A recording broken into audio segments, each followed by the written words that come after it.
Hello and welcome back to another video on Vedic astrology.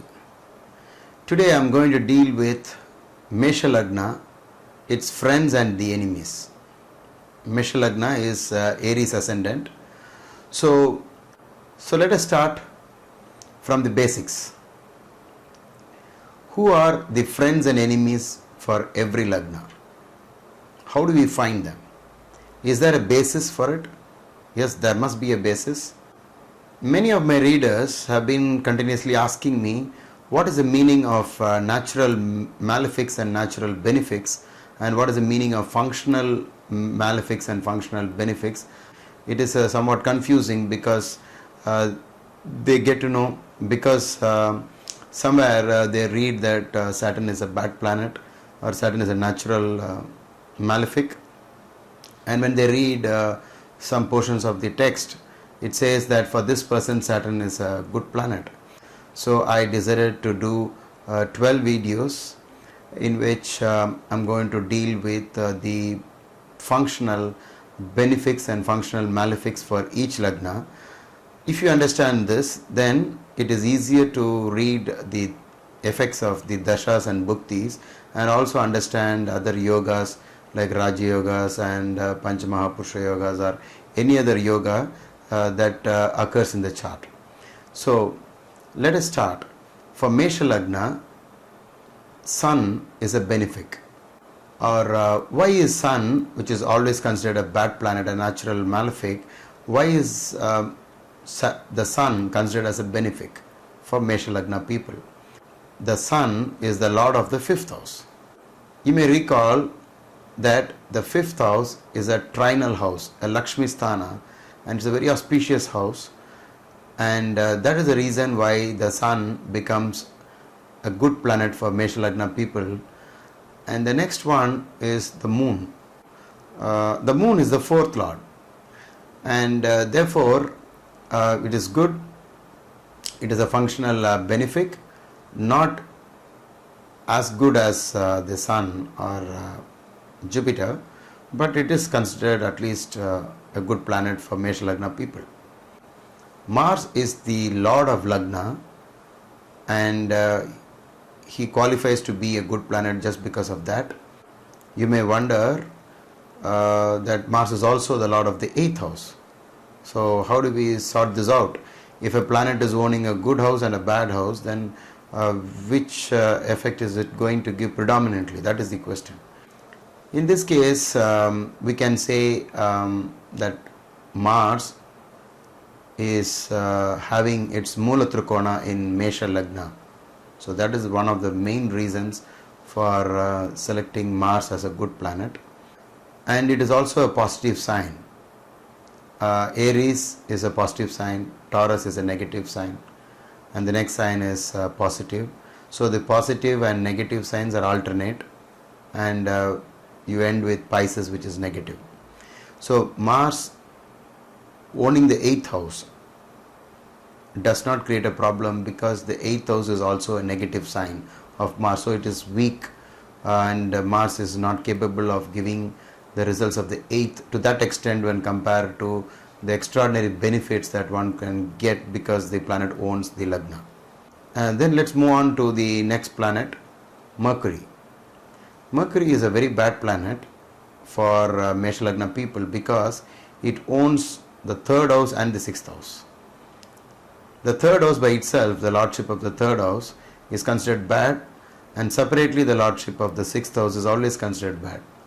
But if one single planet rules 2 of these houses, 3 and 6, then it is to be labeled as a very powerful negative planet or a functional malefic. You can also use the knowledge that Mars does not like Mercury at all.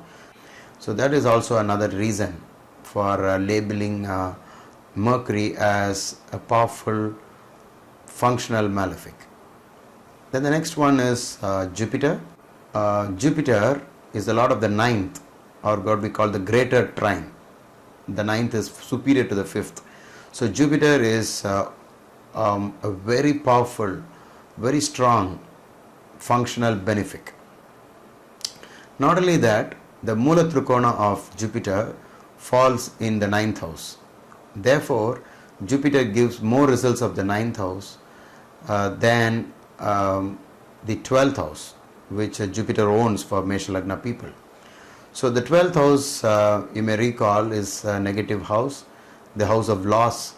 So when a planet rules two houses, then you use this rule, which of them is more powerful or more harmful, and then decide accordingly. So in this case, you also know that the 9th house, the 9th Rashi, which is Sagittarius or Dhanus, is also a positive sign of Jupiter, whereas the 12th house is a negative sign. So doubtlessly you can say that Jupiter is a benefic planet for Mesha Lagna people. And coming to the next one, which is Venus. Venus is the lord of the 2nd and the 7th. The lord of the 2nd is considered bad, and the lord of the 7th is always not considered bad, but the 7th has got another tag. It is called the Marakasthana, or death inflicting houses.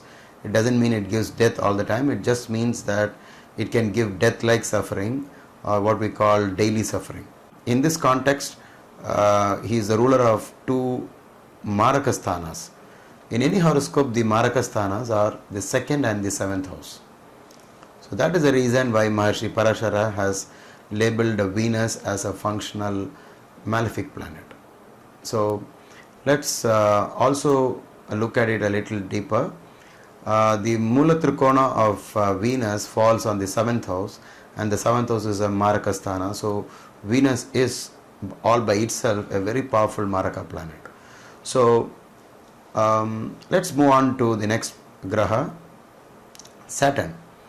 So Saturn is a very powerful functional malefic for Mesha Lagna.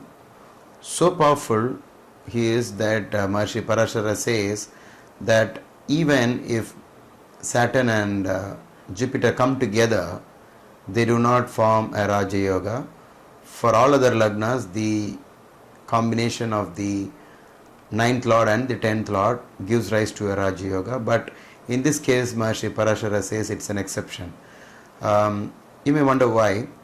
The reason for this is that one, there is no good friendship between Saturn and Mars.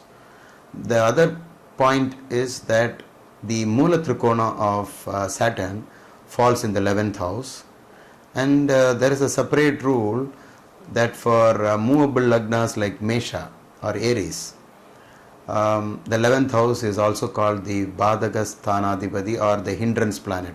That's a separate title.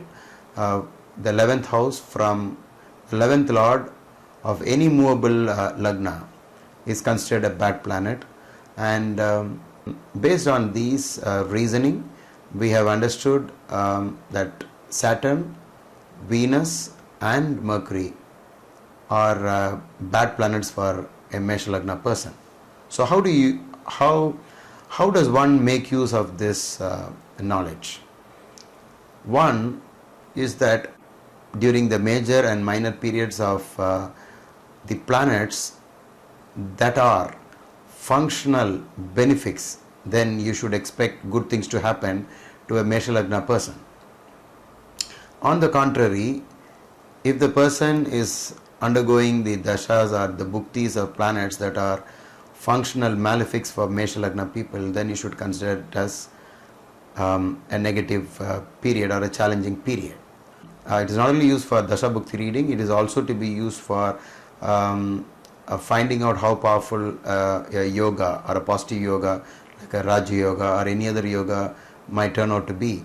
The reason for that is all the good yogas are caused always mostly by only the functional benefics of a horoscope and not by the functional malefics. There are some exceptions again. In astrology you may always remember this, exceptions make the rule. So there are plenty of exceptions. That is the most complex part of astrology, but we can say that there is a basis for finding the functional benefics and the functional malefics. It is all based on a logic, and if you know this logic, you don't even have to memorize.